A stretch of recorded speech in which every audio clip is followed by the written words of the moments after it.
Yo me armé más o menos una estructura de lo que quería conversar un poco con Silvia, que destaca el recorrido que hemos hecho en este trayecto de investigación, pero también muchas preguntas, muchos interrogantes que nos hemos hecho a lo largo de todo el trabajo, y un poco hablar de lo que me toca, que tiene que ver con la información geográfica. Yo soy de base geógrafa, así que lo mío es el trabajo en territorio. Hemos sumado el trabajo con las técnicas, las herramientas que tienen que ver con la georreferenciación y la información geográfica del dato. Entonces, como me gusta hablar y no me quería perder en algunas cuestiones que me parece importante destacar, me preparé un pequeño apunte.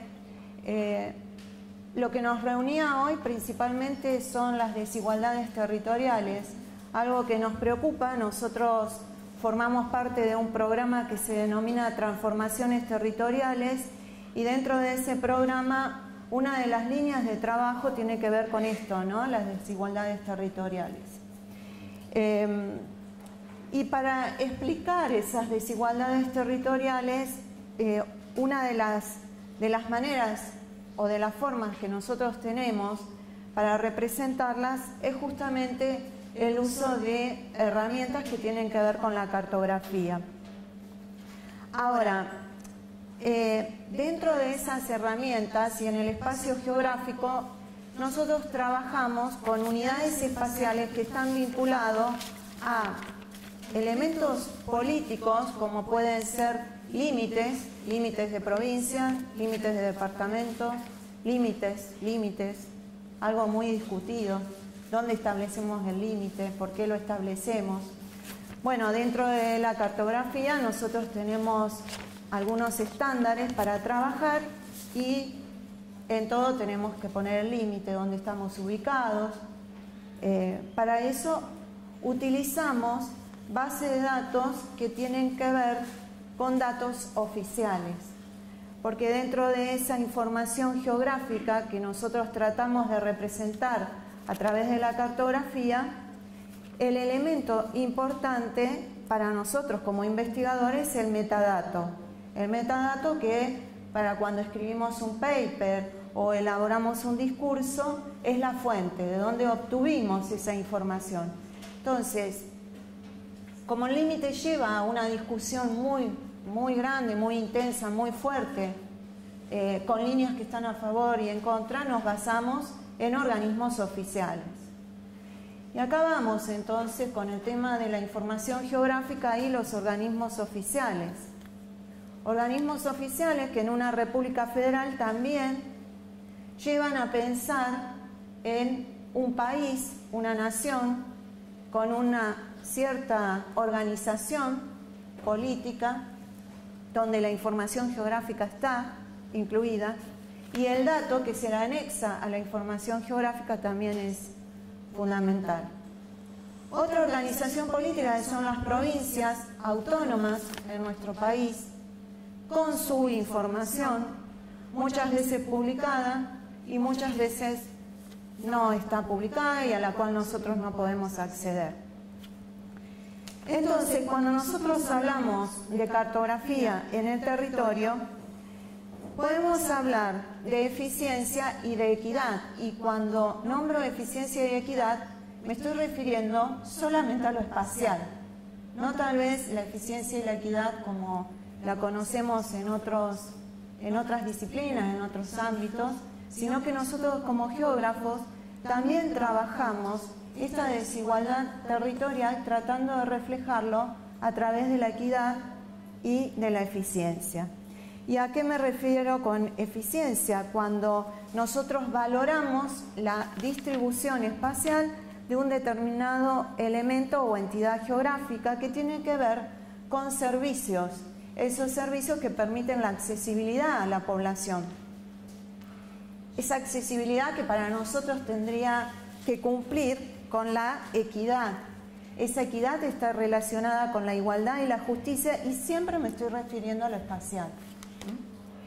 Esa equidad referida a la igualdad y a la justicia hace que la distribución del servicio o de la infraestructura trate de aproximarse a la mayoría de la población y esa población tenga la posibilidad de la accesibilidad.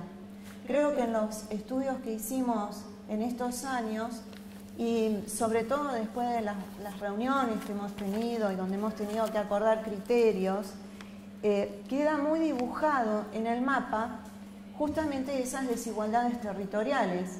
Una de ellas tiene que ver con la distribución de cada uno de esos elementos que tienen o que conforman lo que nos lleva al bienestar.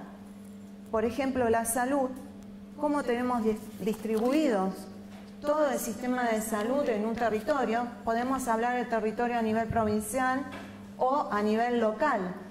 ¿Cómo tenemos distribuido la educación? ¿No? Y esto que recién veíamos tan claramente en el dato estadístico, en el dato cuantitativo, ¿no? Los porcentajes, quién elige ir a qué colegio y por qué, está muy relacionado para nosotros cuando hacemos los estudios sobre los mapas con el análisis espacial. Y el análisis espacial, que era un poco lo que preguntaba hoy Sergio y que, bueno, tenemos un rato para charlar y discutir y conversar, tiene que ver con variables que nosotros tenemos que tener muy claras en el momento de reflejarlo en el mapa. Dentro de esas variables tenemos que explicar muy bien cuáles son los criterios que seleccionamos para generar un análisis espacial que luego va a quedar reflejado en la cartografía. Y después tenemos que elegir muy bien el método. Y hablamos que el método es fundamental cuando nosotros tenemos una cantidad de datos. Esos datos que también de repente hay una discusión muy fuerte entre lo cuantitativo y lo cualitativo. Decimos, no existe el método perfecto, existe el mejor método que nos acerca a generar un análisis espacial a través de los criterios que elegimos de las variables que seleccionamos. Ese método tiene que reflejar una cantidad de información, y ahí vamos, ¿por qué usamos sistemas de información geográfica? Sistema de información es lo mismo que usan, no sé si acá hay informáticos, pero es lo que usan los informáticos, con esto que Maru trató de explicar, el tema del Excel y la tablita, con las filas y las columnas, que para nosotros son atributos con entidades geográficas. Entonces, ese dato que nosotros estamos volcando, lo vamos a trasladar al mapa a través de la ubicación espacial.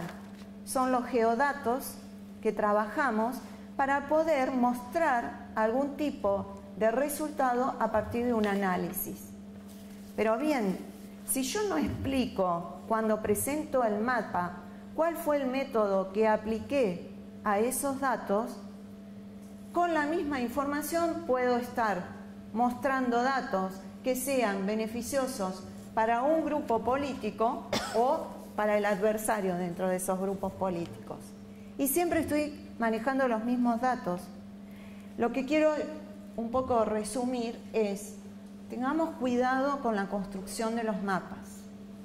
El mapa resume información y el problema más grande está en la interpretación de ese mapa.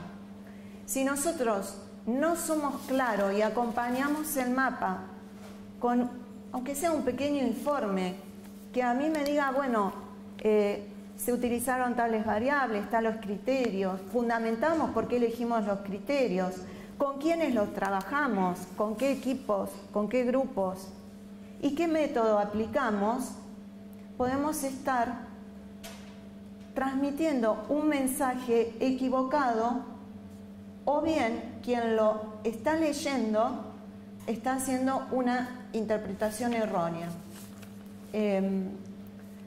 Hay mucho para discutir con respecto a la información, pero a nosotros lo que sí nos preocupa es que la información o el dato geográfico tiene que estar tomado como una política de Estado, y una política de Estado a los diversos niveles, sean nacionales, provinciales, municipales.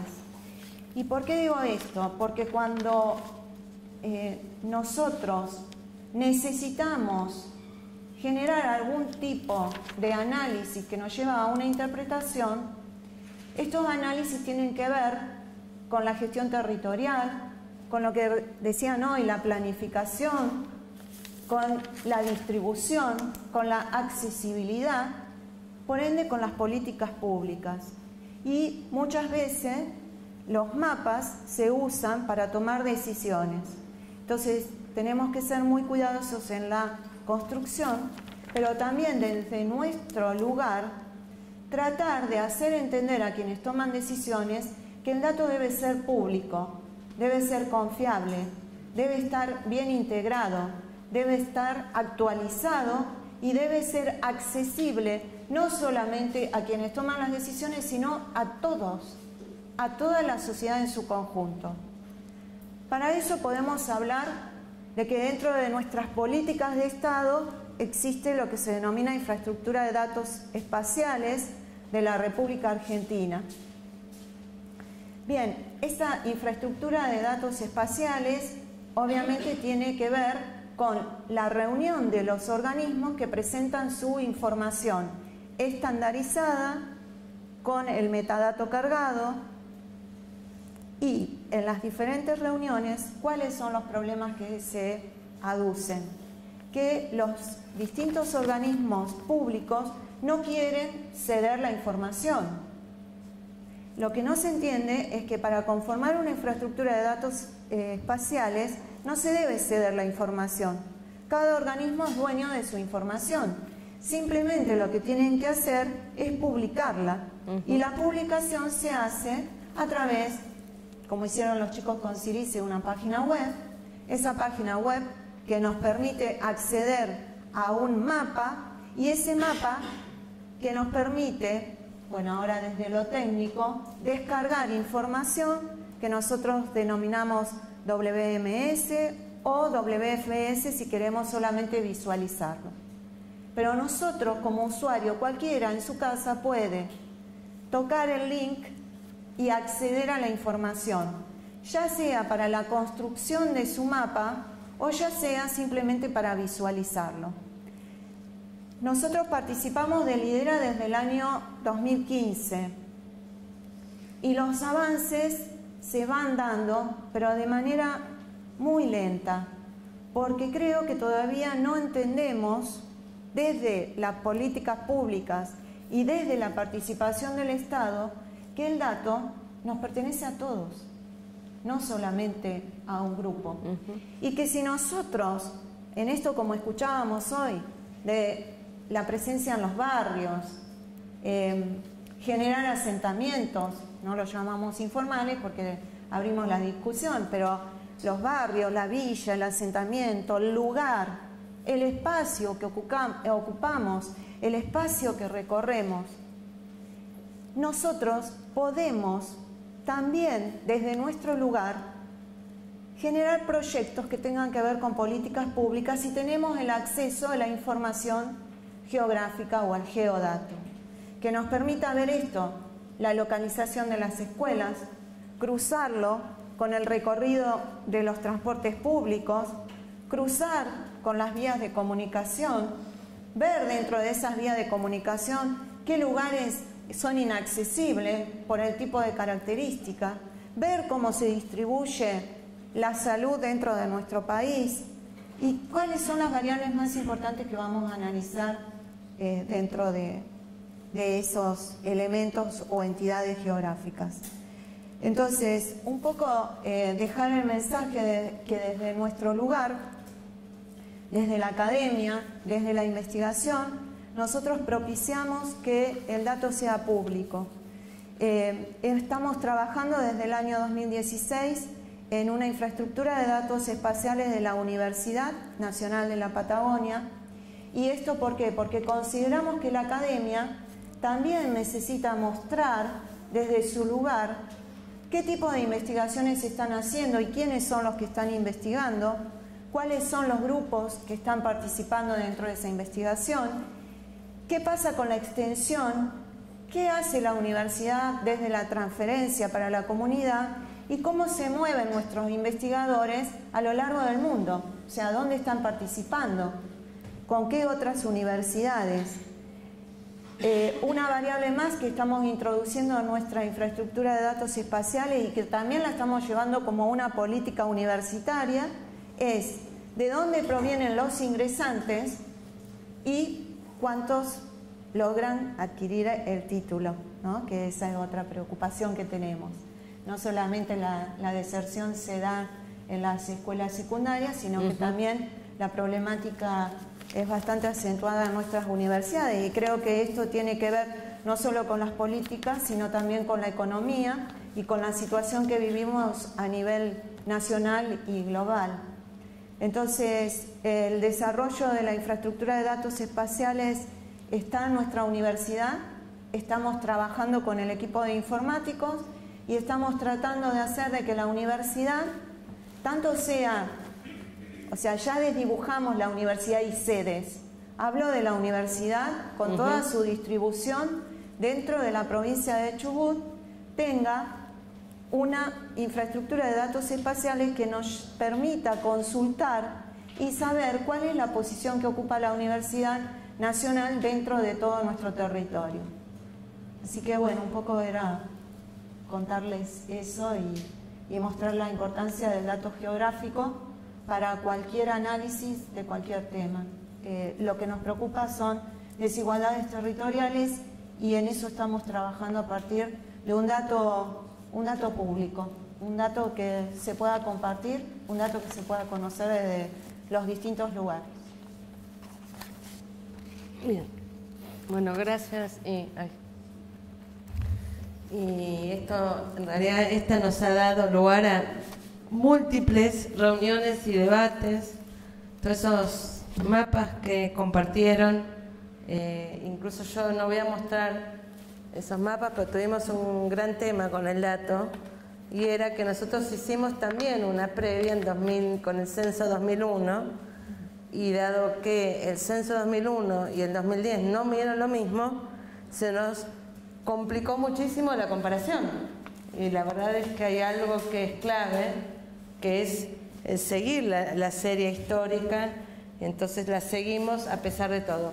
Yo en ese punto, y ya que dije esto, quería compartir en este diálogo, en esta conversación, un poco cuáles fueron las ideas, las inquietudes, o cuáles son las inquietudes, qué es lo que uno piensa, sobre todo cuando uno es geógrafo y hace estas cosas, porque el geógrafo, bueno, el geógrafo nace con un mapa, ¿no? Bajo el brazo, nosotros no. Sin embargo, hacemos mucho de esto. Hay una cuestión que me parece y las presentaciones de la tarde anteriores nos llevan directo a eso, y es que cada vez más, algo que es colonial va a seguir estando, que es la lucha por la tierra. Estamos viviendo cada vez más en el siglo XXI en la lucha por la tierra y las consecuencias de quién gana y quién pierde en la lucha por la tierra. Y como en el siglo XVI, que empezó algo que todavía estamos viviendo, que es el movimiento del campo a la ciudad, esa lucha por la tierra está teniendo las consecuencias de un constante movimiento del campo a la ciudad. Esta expansión permanente que mostraban, que uno ve del espacio urbano, incluso en Argentina, es algo interesante que puede quedar para otros futuros proyectos, que es la comparación entre las grandes ciudades y las pequeñas ciudades. Si bien los grandes aglomerados como Buenos Aires, Córdoba y Rosario, por supuesto que han crecido en los últimos 20, 30 años, hay algo que está pasando, y es que las ciudades medias están creciendo muchísimo también, e incluso diría más en proporción. Sí. Incluso con este tema de los asentamientos que Paula, si Paula hubiera hecho su tesis hace 20 años, seguro lo que hubiera encontrado era otra cosa. Los asentamientos informales en las ciudades intermedias son algo relativamente nuevo. Y creo que tiene que ver con algo que estamos atravesando, que es un recrudecimiento de las luchas por la tierra, que en el siglo XXI se están haciendo muy profundas, sobre todo en nuestra región, en nuestro continente. La cordillera es realmente muy rica. Ahora, en medio de todo eso hay algo que entonces cada vez más la desigualdad tiene una expresión urbana. Esto no es nuevo, en el siglo XIX las grandes ciudades se dividieron en barrios ricos y pobres, no es algo del siglo XXI, pero cada vez más se está expresando matices, formas, etcétera, que no podemos ya más hablar de la desigualdad si esa desigualdad no la ponemos en el espacio urbano, en el espacio.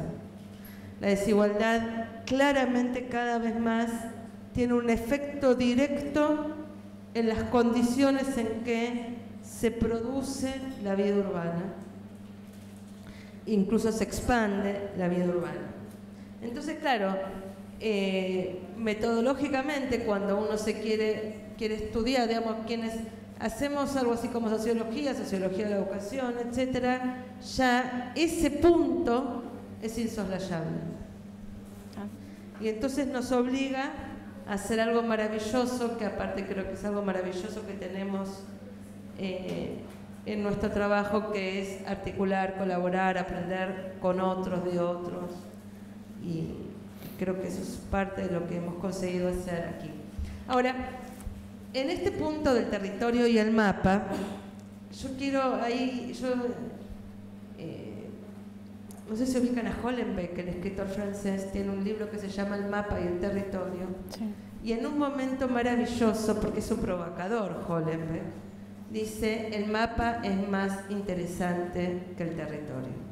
Y quiero usar eso como una provocación para este conversatorio que es entre nosotras, pero en realidad es con todos.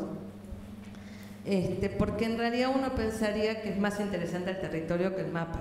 Claro. Sin embargo, Hollenbeck, que es un gran provocador, dice: el mapa es más interesante que el territorio. Voy a intentar, él no lo explica, es una frase que tira por ahí, pero en realidad sí, el protagonista del libro es un artista plástico que hace una muestra de las guías Michelin. Las guías Michelin son las guías de viajero con mapas. Y él dice que hace eso porque el mapa es más interesante que el territorio. A mí me parece que hay una dicotomía ahí, que es la que provoca Hollenbeck, ¿no? El mapa y el territorio son como dicotómicos en un punto. Sí. Y yo creo que en esa provocación él busca diluir la dicotomía. Y me parece que es interesante en ese punto porque nos lleva a nosotros, en términos de la investigación, a pararnos justamente más allá de esa dicotomía, o no, pero por lo menos intentando. También en el ejercicio profesional, porque digo, muchos de los que están aquí quizá van a ser docentes, van a ser profesionales, no van a hacer investigación, pero van a tener esta dicotomía del mapa y el territorio. Por otro lado, en los últimos 10, 15 años, los geógrafos se han enojado mucho porque la palabra territorio suele ser usada de muy particulares modos, y vieron que uno a veces dice, uno puede escuchar la idea de tengo territorio, y vos esperás que venga con una maceta. Sí.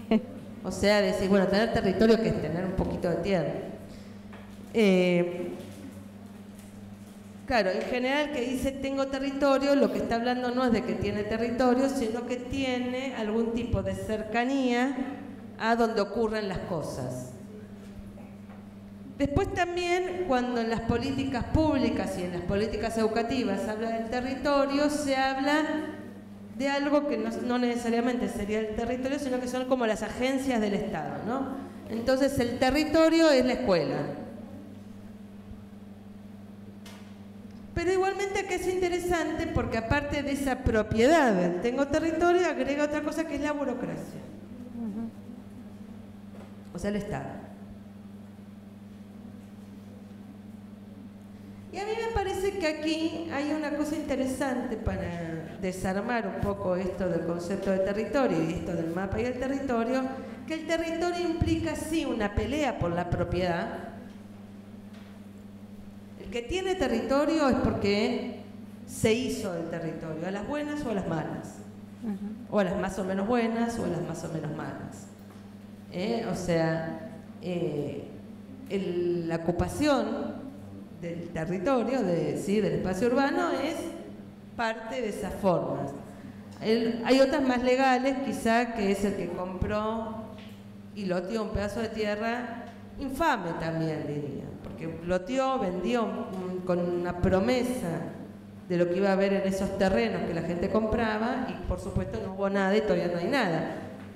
Digo, no sé cuál es más a las buenas o a las malas, quizá esta segunda es más a las malas, por lo menos infame.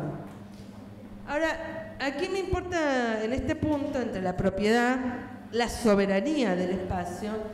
Cuando Foucault habla del territorio, ¿qué dice? Es una categoría jurídico-política y él dice, el poder se ejerce en el territorio sobre las poblaciones. O sea, el poder no se ejerce sobre el territorio. El poder se ejerce entre personas, ¿sí? Entre sujetos, sobre las personas, en el territorio, ¿sí? Fíjense que acá hay otra cuestión, porque ya entonces lo que incluye en este punto que el territorio es resultado de unas relaciones de fuerza entre. Por tanto, el territorio no es una categoría dada. Y entonces ahí que me encanta también, o sea, me parece que está bueno para provocar la conversación. Deleuze y Guattari en 1000 mesetas dicen el territorio es un acto. O no se tiene, no se está cerca, es un acto. Y entonces ellos dicen, no se trata de un algo anterior a la marca cualitativa, sino que es ella la que crea el territorio. O sea que el territorio es resultado de relaciones de fuerza y esas relaciones de fuerza marcan. Y el territorio es resultado de esa marca. ¿Qué mapeamos? Fíjense que aquí también es interesante porque ellos incluyen entonces al territorio como parte de relaciones de fuerza. Cuando siempre se habla de la desterritorialización y la reterritorialización, allí en 1000 mesetas, Deleuze y Guattari dejan claro que el territorio es esa relación, claramente ahí retoman la idea del territorio como relación de fuerza, pero que nunca está fijo, ¿sí? No es que el territorio es algo fijo, es resultado de una relación de fuerza, por tanto siempre está en relación de fuerza. Y eso me permite entender mucho de lo que planteaba Paula y quizás no lo plantearon en este trabajo Mauro y Maru, pero sí está allí, que nada de lo que ocurre en el espacio urbano está fijo. Claramente habitamos en un espacio que siempre está en puja. ¿Quiénes estamos? Y nosotros. Ahora, si todo esto es el territorio, entonces ¿por qué el mapa sería más interesante que el territorio? Yo creo que el acto de mapear nos acerca a los problemas y eso lo hace muy interesante. Algo decía Cristina con el dato, porque aparte cuando mapeamos, ponemos datos, entonces tenemos un problema de la validez, no diría la verdad, pero sí la validez, lo fidedigno del dato, la puja por los datos, porque hay algo que nosotros, que Cristina reclama siempre, y la enoja, y yo entiendo que a Cristina la enoja, a mí también, pero a todo el mundo se enoja, y es que no ceden los datos. Y no los ceden porque están en esa puja. En la puja del poder. Están en esa puja. El dato geográfico es el dato que está en medio de la puja, que no es poca cosa, porque es la puja que no, por el territorio, es la lucha por la tierra, sigue siendo. Sigue siendo. Ahora hay algo también interesante en los mapas, y es que los mapas admiten múltiples escalas. Los mapas admiten, la escala del mapa puede ser la escala global y la escala local. Y en el fondo estamos hablando de lo mismo, pero nada que ver.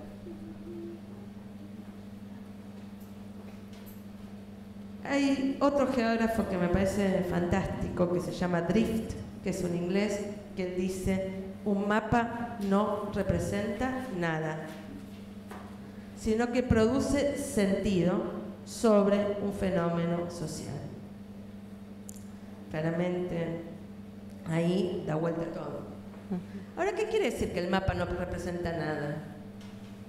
Que el mapa produce, o sea, el mapa es producido, y está dando cuenta de esas relaciones de fuerza, de esa conquista, de esa lucha por la tierra. Cuando mapeamos, estamos en el medio de la lucha, no estamos fuera de la lucha. Y el dato geográfico me parece que también es parte de esa lucha. Entonces, ¿qué hacen todos estos mapas? Eso. Intentamos a través de estos pequeños mapas dar cuenta de las relaciones de fuerza. Espero que un poco sí. Entonces, ahí ya el mapa no trata de contrastar el mapa con la realidad.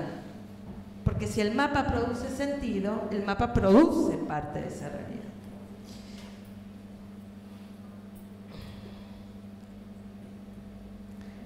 Y aquí me parece que el mapa es parte de la conquista. La gran pelea por barrio, asentamiento, que también uno la escucha en otros asentamientos, el borde, lo que le preocupa tanto al Promeva, y les voy a decir que eso lo he visto, una de las primeras cuestiones que preocupa cuando se ocupa un territorio es el borde. ¿Dónde va a terminar esa ocupación? Pues nos van a ocupar el borde, y ese asentamiento de borde lo que están también es midiendo, ¿no?, esa relación de fuerza, esa lucha, esa conquista del territorio. Yo creo que ahí, en ese punto, tenemos mucho para conversar y dialogar. Porque hay algo en el mapa, los mapas hablan de la voluntad de control, claramente, dan cuenta de la voluntad de control. Ahora, no de uno, porque cuando uno vuelve a mapear, uno también está queriendo discutir, ¿sí? Uno también está en esa voluntad de ejercer poder en esas relaciones de fuerza, y devuelve el mapa de otra manera.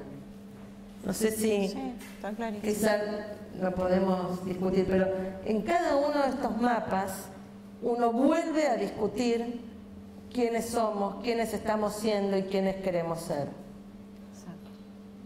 Al final, en el fondo, lo que está en todos estos mapas es esa discusión. En muchos de los mapas que presentaba Cristina a la mañana, vieron que uno entra en jornada y entra en un contoñado. Pero en esos mapas, cada uno de esos mapas están justamente entrando en ese debate. Y el que pide mapa también quiere dar una discusión respecto de eso. Por eso yo creo que el mapa, al final, quizá puede ser realmente más interesante que el territorio. Ahora, ¿qué mapeamos? ¿Qué cartografiamos? Yo creo que el mapa, en un punto, o las cartografías que por lo menos creo que a nosotros nos gustan y que son las que estamos haciendo, son las que son multiescala. Uno puede hablar de toda la ciudad de Comodoro, de toda la ciudad de Caleta, o te metes en un puntito. Y en un punto estamos hablando casi de lo mismo, pero no. Es como que todos respiramos casi el mismo aire, pero no tanto, ¿no? Cuando uno mapea la contaminación, al final está mapeando qué aire respira cada uno, ¿no? O los riesgos. Y para volver a retomar de nuevo, dicen, Deleuze y Guattari dicen, el mapa es conectable en todas sus dimensiones, desmontable, alterable, susceptible de recibir constantemente modificaciones. Yo creo que si nosotros en estos ejercicios conseguimos un poco dar cuenta de esto. Ahí nos estamos metiendo no solo a dar cuenta de la desigualdad, sino de las luchas. Porque la desigualdad en sí es una categoría estática.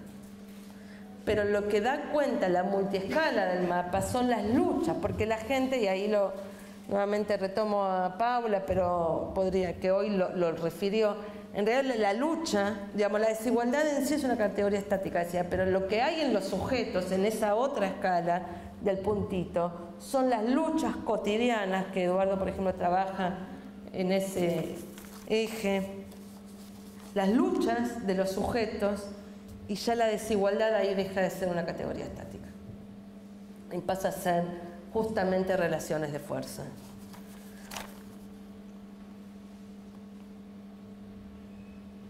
Y entonces lo que uno da cuenta es de las tensiones. Y el mapa al final, y el territorio también, son eso, tensiones, multiescala de tensiones, ¿no? Y ya como para ir empezando a cerrar por lo menos esta primera etapa del conversatorio. Es difícil pensar en un conversatorio. Sí. Esperemos que algo de eso salga.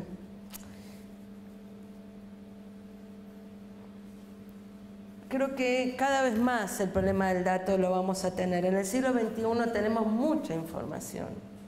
En el siglo XXI cada vez tenemos más información y tenemos menos dato. Y confundimos dato con información. Eso es grave, pero más cuando confundimos información con conceptos y conceptos con conceptualización, perdón, y conceptos con el pensar, ¿no? Y opinión. Entonces me parece que una de las grandes cuestiones que vamos a tener es quién informa los datos con los cuales vamos a mapear. Yo creo que eso cada vez va a ser una lucha más grande, porque ahí se va a ir el control.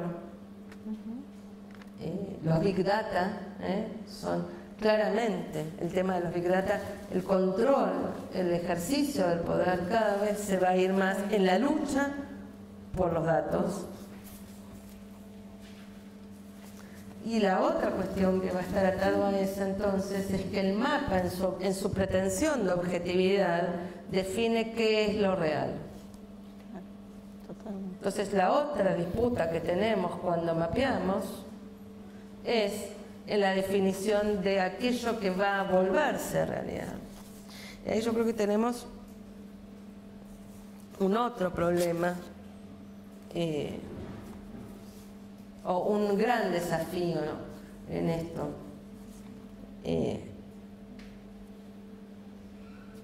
Cada vez más grande. Ya para ir... y con esto en realidad por lo menos termino esta primera etapa del conversatorio. Gracias. Lucas, se nos fue el coordinador, la toma Maru.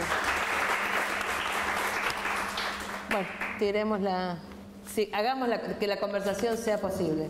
Sea múltiple. Que sea múltiple.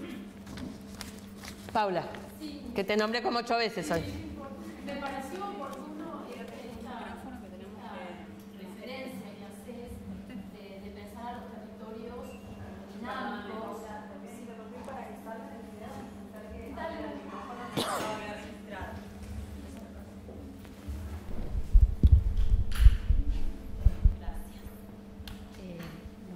Bueno, digamos, el señalamiento que quiero hacer es este, ¿no? Que me parece importante esto que referenciás, de pensar a los territorios no como estáticos, sino como en proceso, con dinamismo, y esas categorías que enunciaste en referencia a Deleuze y Guattari, bueno, yo las enuncio también, esto de pensar a los territorios en construcción, o la territorialización, la desterritorialización del territorio. Hay otros autores que la trabajan también, como Ricard, Christophe y Baradel, pero dan cuenta de esto, de que el territorio es un proceso, es construcción, es en pugna, con intereses, con actores que tienen intereses en el territorio, y que bueno, tal vez el desafío de la cartografía, un poco escuchándote a vos también, Cristina, es cómo plasmar ese territorio, esas luchas, proceso en construcción, en un mapa, en un plano, ¿no? Porque vos bien dijiste en tu exposición anterior que la cartografía cartografía da cuenta de un territorio, de unas fotografías del territorio, ¿no? Tal cual.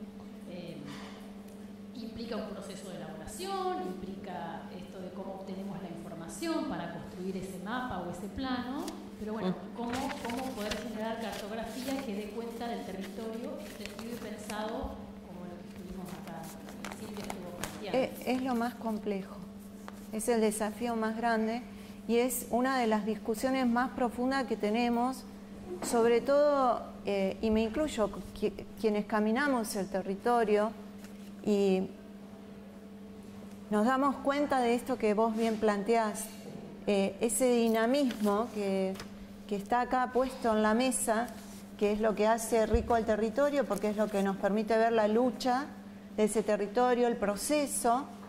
Es muy difícil tratar de mantenerlo a través de algo que sea dinámico. Por eso nosotros insistimos en una herramienta que tal vez puede darnos o acercarnos a esto del dinamismo, que son las tecnologías en donde nosotros podemos volcar el dato y generarlo con una cierta actualización, un dinamismo, con una política, con una estandarización, pero darle esta impronta del proceso que se va generando en el territorio, que por este tema de las luchas es lo que no se quiere hacer, no se quiere mostrar. O sea, nosotros obtenemos el dato, salimos, caminamos al territorio, sabemos que en un tiempo tal vez corto o largo eso se modifica, y si nosotros no volvemos a hacer el mismo proceso, el mapa va a quedar solamente como un documento que se va a convertir en poco o largo tiempo en histórico. Nos va a ayudar para hacer distintos estudios, pero no nos va a ayudar para tratar de proyectar lo que se está dando en el territorio de manera dinámica. Bueno, y yo cuando busqué la cartografía para poder mostrar, digamos, el área que corresponde al barrio Nuevo Chubut, me di cuenta de eso, que desde la Dirección de Tierra o Planeamiento me estaban brindando un plano del barrio, un área del barrio, y después cuando iba al campo me daba cuenta que había otros espacios ocupados, y de hecho la propia directora de tierra, sobre esa cartografía ya inventariada y elaborada, me iba anotando los pinitos, coso, ¿no? Y eso daba cuenta precisamente de esta modificación permanente del territorio. Que bueno, yo creo que eso en sí es puede ser objeto de problematización investigativa, ¿no? Esa puja. Y la otra cuestión a la que estamos yendo de a poco nosotros en este diálogo, que justo Cristina antes de sentarnos me decía, que el equipo, ¿no?, que dirige Cristina está ahora georreferenciando las encuestas, y la que se viene después son los otros materiales, ¿no? Me parece que ahí hay algo de lo interactivo que creo que lo podemos dar. Ahora, yo creo que ese diálogo entre esa cartografía oficial y eso que va ocurriendo en términos de la expansión de la mancha urbana, y creo que es parte de eso a cartografiar. Y si uno lo va poniendo así como ¿te acuerdas cómo hacíamos en la escuela antes de que exista, ¿no?, que vos iba poniendo los papeles de calco y uno, ¿no? Ahí me parece que hay bastante para cortar y para pensar, en términos de esas relaciones de poder que involucran, o más bien el ejercicio del poder sobre la población en el territorio. Me parece que esa definición de Foucault, que está en seguridad, territorio y población, es muy clave para dar cuenta de eso, ¿no? O para ver cómo uno se acerca al mapa y para pensar justamente algo que no va a ceder, que es las luchas por la tierra. No va a ceder. Y en América Latina nos estamos no diría, bueno, Europa por otros motivos se está enfrentando lo mismo. Cada vez va a haber un crecimiento mayor de la mancha urbana y lamentablemente de de las urbes con los expulsados en el siglo XXI, que no son lo mismo que los expulsados en el siglo XIX. No, absolutamente. No. Y entonces ese ejercicio del poder sobre la población en el territorio cada vez más nos va a quedar como un leitmotiv de la investigación, por lo menos sobre la desigualdad en el siglo XXI. No sé si... ¿Vos ibas a decir algo, Paula? Igualmente. Sí. Sí. ¿Se escucha así? Sí. Sí. Me pareció sumamente interesante la exposición de ambas, sobre todo esto de la guerra por el dato, ¿no? También el tema de el mapa, no sé si más importante que el territorio, pero sí el mapa como creador de configuración de sentido, verdad y saber, digamos, ¿no? Y en este sentido es una pregunta y también una reflexión, porque se habla mucho de quienes no entregan los datos, ¿no? O sea, quería preguntarles, capaz me lo perdí, estaba en ese momento, acerca de quiénes son estos que no entregan los datos. Pues si es un organismo público, hay una ley, que es la Ley de Acceso a la Información Pública, que exige, salvo que sean datos geoestratégicos, digamos, a entregar todo ese tipo de información. Y si es un privado, bueno, en ese caso, empezar a pensar qué es lo que se puede hacer con los privados, ¿no? Porque con esto, respecto a el mapa creador de configuración de sentido, yo pensaba, creo que el mapa hoy día más utilizado a nivel mundial ya es Google Maps, ¿no? Mandó el auto para hacer estudios, sino que recolectó una cantidad de datos personales, de caras, etcétera. Pero sin embargo, cuando uno entra a Google Maps, lo que ve replicado es el mapa, creo que es el de Mercator, ¿no? O sea, este mapa que está tan distorsionado. Entonces, pensando en este sentido, los datos pueden servir en esta lucha para decir, che, este mapa es falso. También pueden servir para decir, reunimos datos y este mapa es verdadero, cuando en realidad después podemos ver a ciencia cierta que no lo es. Entonces, digamos, el dato también es un elemento de poder fuertemente, ¿no? O sea, sería como dos cuestiones. Por un lado, si es público o privado, si es público, ¿por qué no lo hacen? Si es privado, ¿cómo hacemos para que lo hagan? Y por otro lado, también, como este pequeño aporte, digamos, no solo con ustedes, sino con todos, respecto a que el dato puede servir para desmentir o para también certificar. Claro, ¿no? Exacto, claro. cual. Bueno, lo primero, si hablamos de organismos públicos, organismos del Estado, obviamente que ellos tienen que compartir. No es ceder, tal vez, en esta lucha por el poder, también hay un desconcepto en lo que es ceder el dato. Los organismos pueden tener sus servidores con todo el dato dentro del servidor y ellos otorgar el permiso para hacer visible la cantidad de información que quieren que veamos, a quiénes va dirigido. O sea, está todo establecido como para que los organismos públicos realmente trabajen con el dato geográfico de una manera eficiente, ¿sí?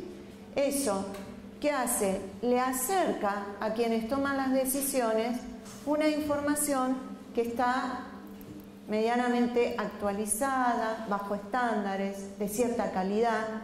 Entonces decimos, ¿cuál es el problema acá? Y yo vuelvo a esta palabra, el poder, ¿no? Seguimos enfrascados en esto de que el dato me da poder. Entonces yo como organismo no libero, o yo como organismo me escudo tras el hecho de decir, no tengo tanta cantidad de gente que pueda verificar el dato, que lo pueda darle la calidad que corresponde. No sé, millones de excusas que hacen que esta ley que nosotros tenemos no se cumpla, ¿no? Entonces, muchas veces, y no solamente en el tema del dato, sino en diversas temáticas, nosotros vemos que la legislación está, las normas están establecidas, pero fallamos en el control, fallamos en el diálogo, fallamos en querer integrar, trabajar en equipo, porque seguimos pensando que eso es mío y eso me hace más poderoso. Ese es un punto.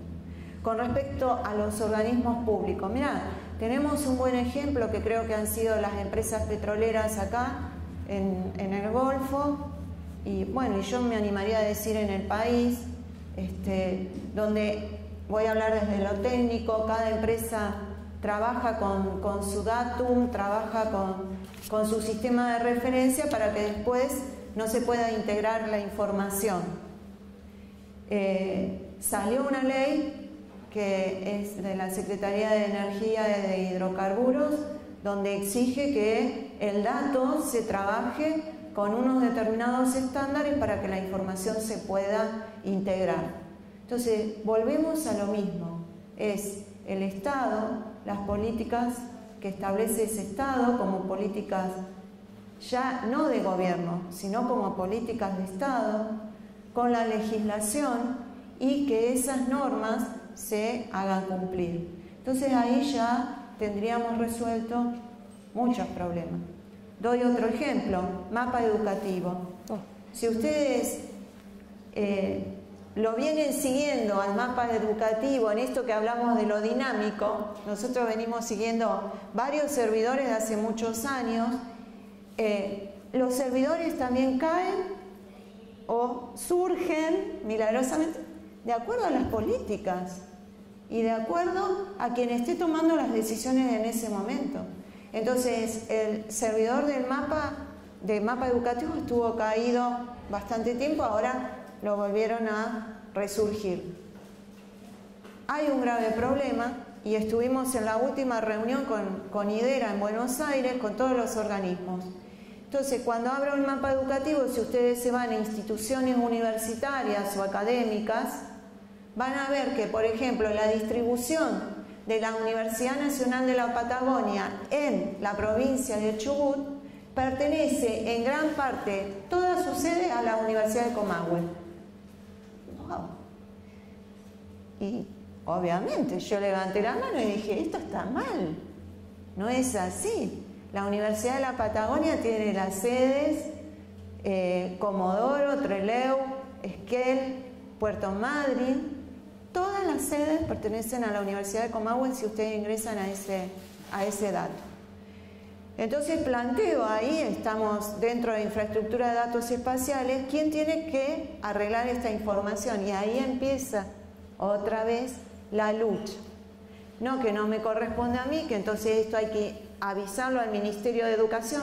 Bueno, ¿quién avisa al Ministerio de Educación? Bueno, entonces tienen que ser las universidades que envían la información. Bueno, las universidades envían la información, se junta el CEPRES, que es la reunión que hacen todos los rectores. ¿Quién corrige la información? Si el dato dentro de las universidades nacionales públicas no está tomado como una política universitaria.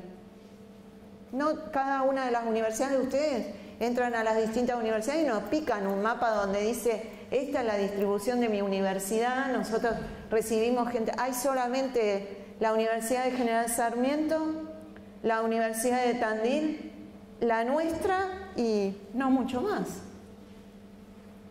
Entonces, creo que la lucha de poder pasa un poco por ahí. No sé si respondí, pero creo que tendríamos que trabajar un poco más en involucrarnos como sociedad, en hacer un poco de reclamo un poco más fuerte en esto. Sí, digamos, la respuesta creo que es bastante concreta, por lo menos con respecto a los organismos públicos. Obviamente, ella la ley, ella la trampa, y la ley, si no tiene organismos, y el Estado mismo no se ocupa en darle su consecución, digamos, es un papelito pintado que queda muy lindo el Infolex, pero después no se logra mucho, más cuando además después van a la alianza de datos abiertos, ¿no? Al Open Data y todos estos, y cuentan los avances, y justamente no cuentan estas cosas, que dentro de capaz una misma región, ciertos organismos públicos no comparten los datos como supuestamente estipula la ley, y nadie después dice nada de eso, ¿no? Muchas gracias. Mira, hay una cosa que que en el próximo censo también vamos a tener que prestar atención a cómo se construyen los radios. Sí. No es un pequeño detalle cómo se construyen. No. La construcción de los radios es un temita importante, porque ahí, en esto de que el mapa no representa nada, sino que produce, cuando vos pones los radios, justamente los cartografías, ahí te empezás a encontrar al final, se te puede cambiar terriblemente la medición de NBI. porque como vos construís el radio, un NBI pasa de alto, pasa a ser medio. De hecho, en realidad nosotros hicimos un trabajo de cartografía en San Martín, en Buenos Aires, en el partido de San Martín, y ahí todavía necesitamos descular y trabajar los radios, porque justamente en esta cuestión de que uno camina el partido, te das cuenta que no puede ser que haya NBI medio bajo en una zona que está lleno de villas, de asentamientos. Entonces ahí, pero cómo construís el radio, te cambia tremendamente, y entonces ese NBI deja de ser... no refleja lo que es. Ahí es donde me parece que es interesante lo que dice Drift. Porque sí, en un punto, si no representa nada, en realidad construye el radio. Y si lo pones en el mapa, mucho más todavía. Y en ese caso... Claro, uno diría no refleja, Paula, yo entiendo lo que vos decís, pero quiero decir, lo quiero poner en la clave de lo que estábamos hablando. Porque en ese caso refleja, pero ¿qué es lo que está reflejando? Relaciones de poder. Claro. ¿Cómo se ejerce el poder en el territorio, sobre la población? Que el mapa viene a producir, ¿qué? Una forma, realmente, cuando vos mapeás con esos radios, la desigualdad se te licúa. Claro, y después la toma de decisiones es en función de esa cartografía. Ah, claro, por supuesto. Y agrego algo más. La toma de decisiones, cuando se deciden cuestiones que tienen que ver con la unidad espacial, con la unidad espacial barrio, quienes toman decisiones, tanto sea con respecto a la salud o con respecto a la educación o con respecto a algún tipo de infraestructura o desarrollo que quieran hacer, pero siempre preguntan, ¿cuánta gente hay en el barrio? ¿Cuántos niños? ¿Es población adulta mayor? Entonces ahí, si son adultos mayores los que predominan en ese barrio, y vos decís, wow, y ahora tengo que hacer malabares entre los polígonos que representan los radios censales que atraviesan 2 o 3 barrios para sacar un determinado número que corresponda a una unidad espacial denominada barrio. Con el agravante de lo que hoy muy bien explicaba Bianca, que la mensura con lo que te indica Catastro en cada uno de los municipios dice, bueno, estos son los nombres de determinados barrios, y después la gente, y en esta dinámica del territorio, reconoce el barrio dentro de su espacio, su recorrido, tal vez cómo surgió ese lugar o cómo se reconocen los vecinos dentro de ese lugar. Es muy complejo. Ahora, hablando de esto de la desigualdad como una categoría en sí, no estática. Bueno, yo no tengo aquí los cuadros, los mapas de 2001, pero hay algo que es interesante si uno compara 2001 con 2010, incluso en ciudades chicas e intermedias. Y es que uno tiende a pensar en términos de centro-periferia. Sí. Ahora, si uno mira estos mapas, yo creo que ahí, aunque esté medio que no se ven bien, pero los colores resaltan mucho más que los oscuros donde están los NBI más altos, ¿no? La mayor pobreza. Y fíjense que tanto en las dos ciudades, y esto es un fenómeno de 2010, no tengo acá el mapa, lo tengo, pero tendría que prender la compu y hacer un lío, pero uno puede encontrar tanto en Comodoro como en Caleta que uno tiene NBI alto distribuido de una manera por lo menos no previsible en las dos ciudades. Y tiene NBI bajo, esto parece como hundido jugar la batalla naval, pero NBI bajo es cuando los sectores son menos pobres, ¿no? O sea, o no son pobres. Y al revés. Y NBI alto es cuando hay más índice de pobreza. Y en los dos casos aquí hay una cuestión bien interesante, que ya el mapa, estos mapas, la categoría centro-periferia no nos sirve. porque en ambos mapas, y por supuesto en la ciudad, en la región metropolitana de Buenos Aires es aún más marcado esto, uno se encuentra con estos barrios o radios, que pueden ser más de un barrio, con el NBI alto en el centro de las ciudades y barrios con NBI bajo en las periferias, e incluso uno pegado al otro. Entonces, ahí también hay algo interesante en términos de esta cuestión dinámica que en el fondo que hay allí cuando uno mira estos mapitas que dan tanto trabajo hacer. Yo soy incapaz de hacer, pero bueno, por lo menos los puedo leer. Peor sería que no los pueda hacer ni leer ya ahí. Y me parece que eso es algo bastante interesante de ser marcado, porque en Comodoro todavía ahí está muy chiquito, pero ahí donde hay muchos números, pero ahí quizás se ve, hay blanco al lado de casi marrón, uno pegadito al otro. Eso es bien interesante para dar cuenta de esto que hablábamos de las luchas, ¿no? Sí.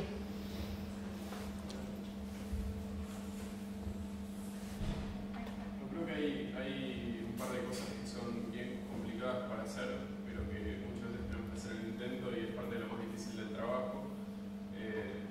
Mañana me explicarán los mapitas mal hechos de madre. Mis mapitas mal hechos de madre, me explicarán mañana. Pero digo, son dos cosas que son a veces bastante tediosas, pero que forman parte del trabajo. Creo que es importante cuando trabajamos sobre todo con el armado de cartografía. La primera es intentar no perder de vista la necesidad de trabajar, sobre todo cuando trabajamos, por ejemplo, con el censo, de revisar la distribución de varias variables. Porque a veces, cuando nos quedamos, por ejemplo, solo con el NBI, tenemos el problema de quedarnos solo con el NBI y terminar verificando esa misma distribución. Ver cómo se comporta eso, lo que efectivamente sucede, ¿no? Y es el peor de los casos para la representación que terminamos generando, que es en realidad la generación de una realidad, digamos, que hacemos como investigadores o investigadoras. Entonces, empezar a jugar un poco con las variables, con las distribuciones, con la ubicación y demás, a veces nos permite complejizar los análisis. Y eso creo que es algo que tenemos que siempre intentar. Algo más difícil todavía es ver si logramos tener mapas de distintos momentos, ¿no? Incluso con la dificultad de esto de que, sobre todo que tenemos en estas ciudades en expansión, que los radios centrales cambian. Entonces, absolutamente. ¿lo tomamos como hecho y lo trabajamos o lo dejamos? Bueno, ahí está la decisión de cada uno y la justificación o legitimación de cada uno respecto de eso. Y lo último, creo que lo más difícil a veces, porque implica un esfuerzo aún mayor, es trabajar con metodologías mixtas. Entonces, no quedarnos solo con el trabajo, no sé, estadístico cuantitativo del censo, no quedarnos solo con la encuesta que hicimos. Digo, ahí ustedes integraron datos de distinta naturaleza, eso permite una lectura mucho más compleja que quedamos solo con uno. Trabajar con reconstrucción de las políticas territoriales creo que también permite entender por qué en esos lugares aparece ese blanco al lado del oscuro. Creo que ni hablar que en general lo que nos permite poner en problema cualquiera de estas representaciones que hacemos o estas presentaciones que hacemos es digamos, hacerlo en forma en trabajo en el territorio y eso como uno pueda, ¿no? Tal cual. Encuestas, entrevistas en profundidad. Tal cual. Ahí dependemos también, el gran problema de eso es que dependemos de no solamente de las capacidades individuales, sino sobre todo de los recursos que tenemos como colectivo y ahí creo que ahí está parte de la necesidad de encontrarnos más entre los que estamos haciendo trabajos más o menos similares en localidades donde los recursos no abundan, digamos. No abundan, a veces incluso en algunos de nuestros lugares tenemos el financiamiento pero no tenemos quien lo haga, lo cual a veces es más desesperante todavía, ¿no? Imagino que es algo que les debe haber pasado y creo que es algo que, pero bueno, creo que trabajar en forma colectiva, interdisciplinariamente, transdisciplinariamente, intentando integrar distintas fuentes de información, entendiendo también que no nos brindan la misma información, que esta idea de triangulación metodológica de tomarlo en crisis también, porque creemos que leemos el mismo, un censo que una entrevista en profundidad.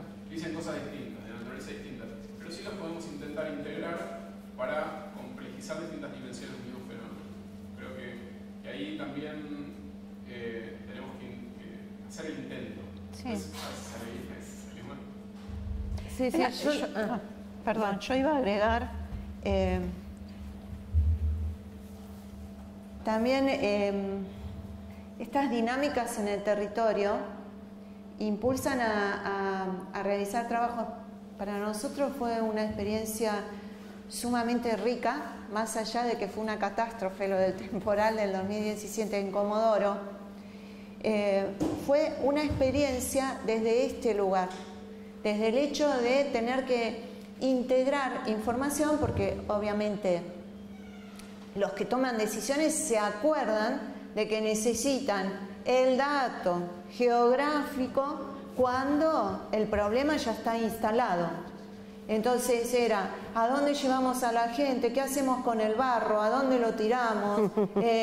Necesitamos gastar menos combustible, necesitamos recorrer menos territorio para poder optimizar los recursos que tenemos. ¿Y a dónde? ¿Y a dónde? ¿Y cómo hacemos? Y bueno, y ahí vos le decís, muchachos, cuando nosotros fuimos a plantear esto, de que trabajáramos todos integrados, nos dijeron que no. Y ahora necesitan el dato. Entonces, como dijo Bianca, no dormíamos porque hacíamos turno para poder levantar la información que la misma gente, de manera colaborativa, ingresaba en un lugar donde tuviese internet, o a veces lo hacía la familia y otras veces lo hacían los amigos, cargaban frente a la desesperación datos 2, 3 veces, vengan a buscarnos, vengan a salvarnos. Si vos haces un análisis del discurso que vuelcan en una tabla Excel, es impresionante. Entonces nosotros decíamos, bueno, tenemos el punto donde vive la familia y en otro campo teníamos la realidad de lo que estaba viviendo la familia en ese momento. Fue para nosotros un ejercicio maravilloso. Lamentablemente tuvimos también que vivir esa experiencia horrible para llegar a este punto donde nos encontramos las distintas disciplinas. Hicimos un trabajo transdisciplinar, que ese trabajo se plasma en la presentación de un libro que hacemos el 29, a los cuales están todos invitados. El libro va a estar después en la página de Edupa de nuestra universidad, donde tratamos de plasmar desde las diversas disciplinas, con las diversas miradas, qué pasó en el temporal del 2017. Pero no era necesario llegar a esa instancia. Llegamos a esa instancia y fue lamentable. Pasado el momento, te puedo asegurar que hoy estamos igual que antes del 2017. Nadie se acuerda de nada. A mí me gustaría decir dos cosas. Una es, yo hice mucha insistencia con los años y con el equipo. O sea, nosotros, yo creo que los años nos dieron la capacidad de trabajar, realmente somos muy poco ortodoxos, y desde las estadísticas, desde los mapas, digamos, con datos censales, hasta las encuestas, las entrevistas y un trabajo más visual, audiovisual. Lucas iba a pasar una foto que la estoy pensando, no sé qué pasó, pero que tienen que ver con un tipo de obtención de información y de producción de información en los barrios, en las escuelas, sí. Con un material absolutamente heterodoxo, o sea, y ahí me parece que es clave. Yo creo que en un punto hablan de lo mismo, pero no es lo mismo un pibe, ¿no? O un adolescente sacándole una foto al barrio o a la basura, que es otro de los grandes temas de los asentamientos. Y aparte es como, hay como casi como una relación casi serial ahí. Se ocupan los territorios cerca de los basurales. Sí, claro. Y ese punto rojo están hablando, ese punto marrón o rojo oscuro, no sé qué es eso, están hablando de lo mismo, pero están hablando de lo mismo de una manera completamente diferente.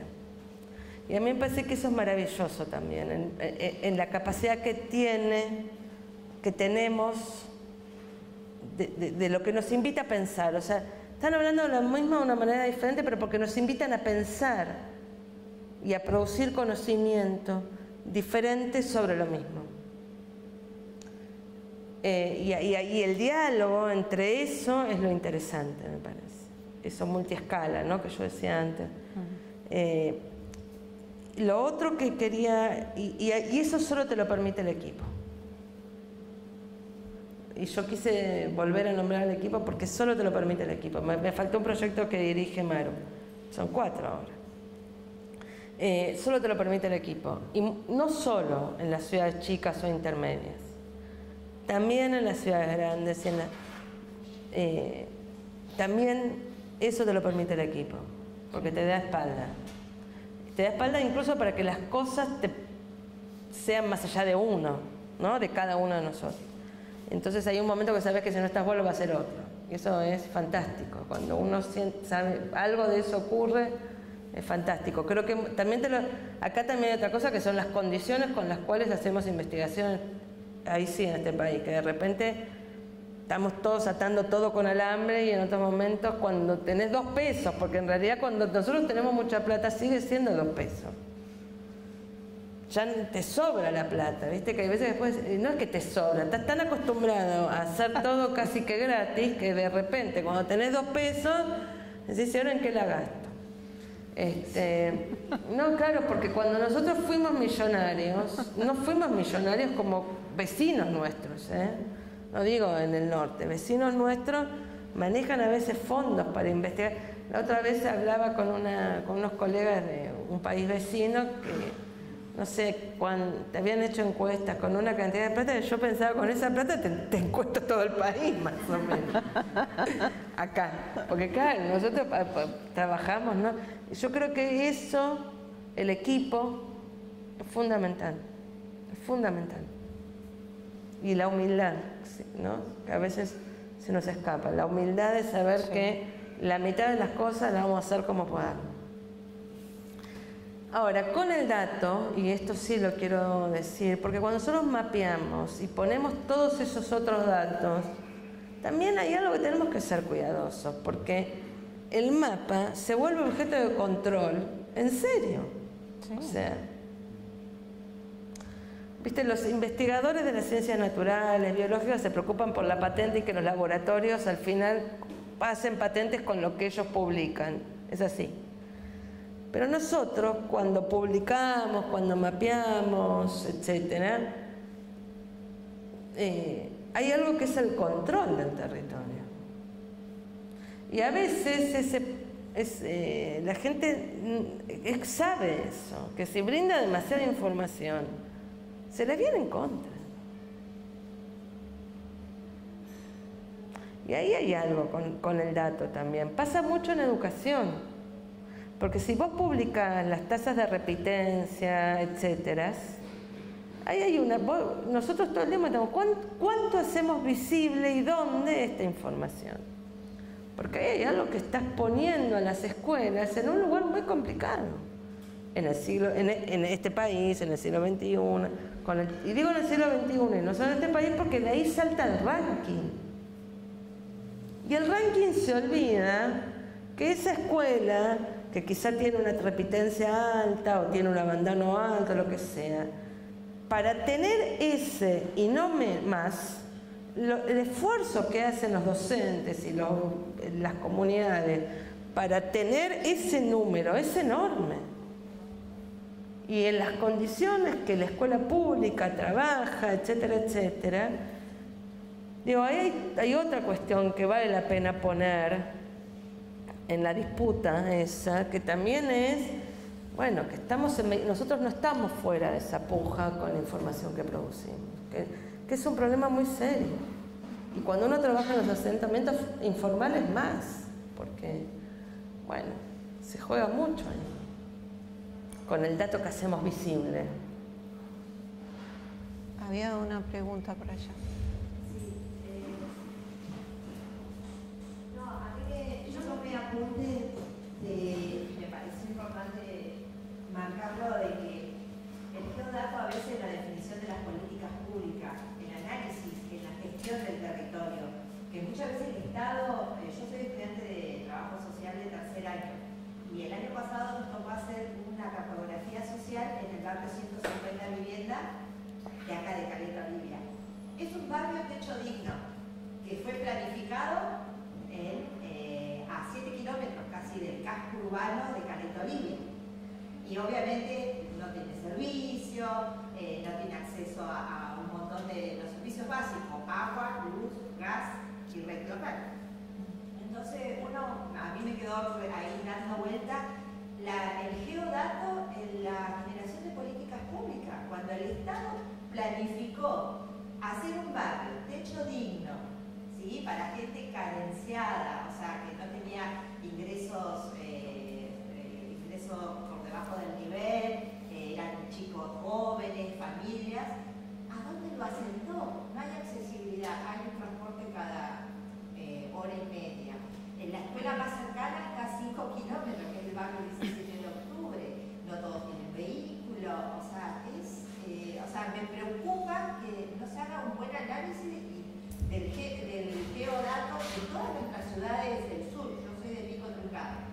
El pueblo nuestro creció mucho hacia el lado este, donde eran desagües fluviales. Las lluvias que hemos tenido en el último tiempo nos inundamos igual. Entonces, no hay una buena análisis y utilización del geodato por parte del Estado en la definición de políticas públicas. Bueno, yo no sé si no hay buena utilización, perdóname, porque hay algo que de la negligencia es política. No es que no se analiza, no es que no se analiza. Para nada no es que se analiza. Si vos decidís hacer un barrio a 5 kilómetros, no es o sea, hay algo infame que cuando los vendés, cuando haces negocio con eso, hay algo que es infame. Porque dudo que haya comprado, no sé, que en paz descanse Franco, un terreno ahí.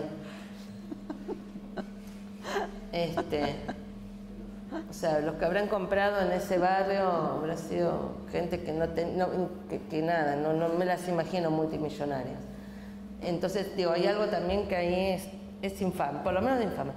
Pero ahí hay negocio privado, o sea que, pero en muchos otros casos hay infamia en la política pública. Y no es, ay, no vieron, ay, ¿usted no se dio cuenta que acá queda 5 kilómetros? Sí, se dieron cuenta, no lo dudes, se dieron cuenta. Sí. Porque se inunda o en zona de cañones, hay desagüe, o sea... Sí, se dieron cuenta. La ocupación de la ocupación de las tierras en los terrenos bajos es casi como de libro. Ya a esta altura te digo, es de libro. Cerca de basurales y de terrenos bajos es de libro. No, casi que cierro los ojos, decime dónde hay, o sea, ¿no? Uno podría decir, bueno, a ver, cerremos los ojos. ¿Dónde hay un terreno bajo con un basural cerca, se inunda? La próxima ocupación probablemente va a ser por ahí. Pero cuando ya vos ponés la política pública, ahí hay otra cuestión. Sabían, y es otro tipo de infamia, ¿no?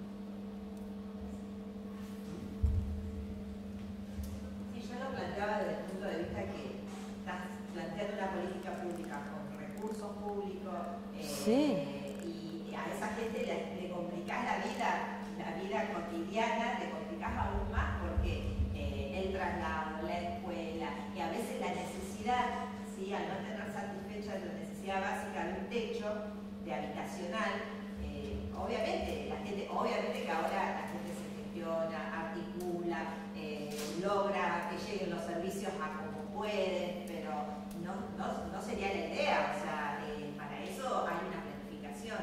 Y a eso yo le agregaría algo más. La falta de relación dentro de la misma estructura.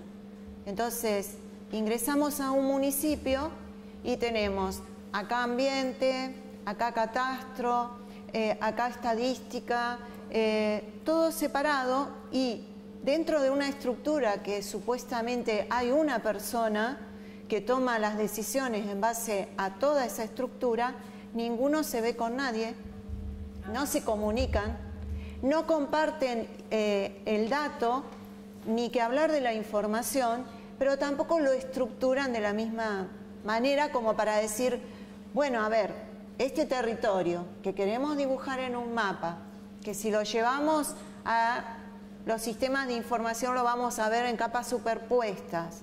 Esas capas superpuestas tienen que tener esa misma relación y distribución dentro del municipio o dentro del Estado, ¿no?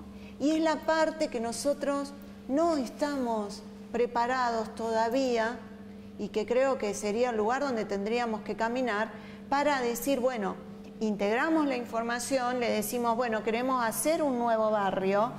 Fíjate, esto es el mapa, voy tirando las capas de cada una de mis áreas dentro del municipio y te digo, no, ese no es el mejor lugar.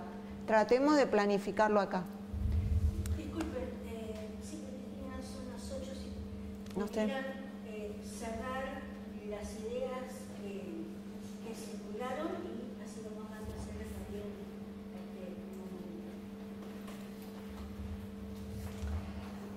Bueno,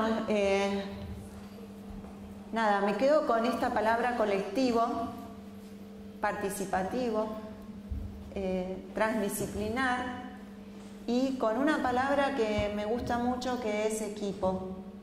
Cuando nosotros empezamos a trabajar en este equipo, tal vez no nos conocíamos mucho. Nosotros veníamos con la estructura del mapa, la cartografía, por ahí con los años uno también aprende a hacer cartografía desde otro lugar, integrar la cartografía social, ver otras variables que tienen que ver con este territorio en construcción permanente y con lo dinámico. Y lo importante de esta funcionalidad del equipo, creo, son las relaciones, ¿no? Las relaciones que logramos establecer. Primero era el tema de la educación que nos reunía y después dispararon a muchísimos otros temas que tenían que ver con el dato duro, lo estadístico, tratar de integrarlo con lo que caminaban y levantaban en las encuestas, con las entrevistas. Entonces, creo que desde el lugar donde nosotros estamos, el desafío más grande es la construcción a través de la integración de un equipo, la consolidación de ese equipo con el trabajo durante el tiempo, que sea un tiempo permanente, que nos permita seguir creciendo, que nos permita integrar, colaborar con más gente, que nos permita transitar lo que tanto nosotros queremos, que es justamente la comunidad, que es para ellos quienes investigamos. Así que me quedo con eso, con lo participativo, con lo colaborativo y con el trabajo en equipo. Bueno, Cristina, como ya no voy a repetir y me voy a quedar entonces con otra parte de lo que... ¿Esto se escucha? Sí. Con otra parte de lo que estábamos discutiendo, con la idea de la cartografía, el mapa. Yo tomo tus palabras y no las repito, pero al final los mapas, el poder, ¿de qué habla? Del haz de luz, de las visibilidades. Sí. Mapear es visibilizar, pero también el poder es tomar decisiones sobre eso visible e invisible. Por eso yo me parece que lo que traía una estudiante de trabajo social es interesante también para poner parte digamos, para no repetir las palabras de Cristina, parte de lo que estamos discutiendo es el juego de luces. Yo no creo que sea casualidad, ni siquiera soy más mala, quizá, pero creo que claramente hay mucho para pensar en términos de las políticas, los haces de luz, e invisibilidades, eso que se ejerce sobre la población en términos de cómo se van planeando ahí, sí, porque sí hubo un plan, porque ese barrio se hizo con un plan. ¿Cuál fue el plan? Es la pregunta. Con este conversatorio y con esta idea del conversar, gracias por construir juntos, gracias por sumarse los colegas de Madryn a la discusión que queremos dar aquí. Seguimos mañana. Gracias por estar. Pero bueno, eso. Gracias. Gracias.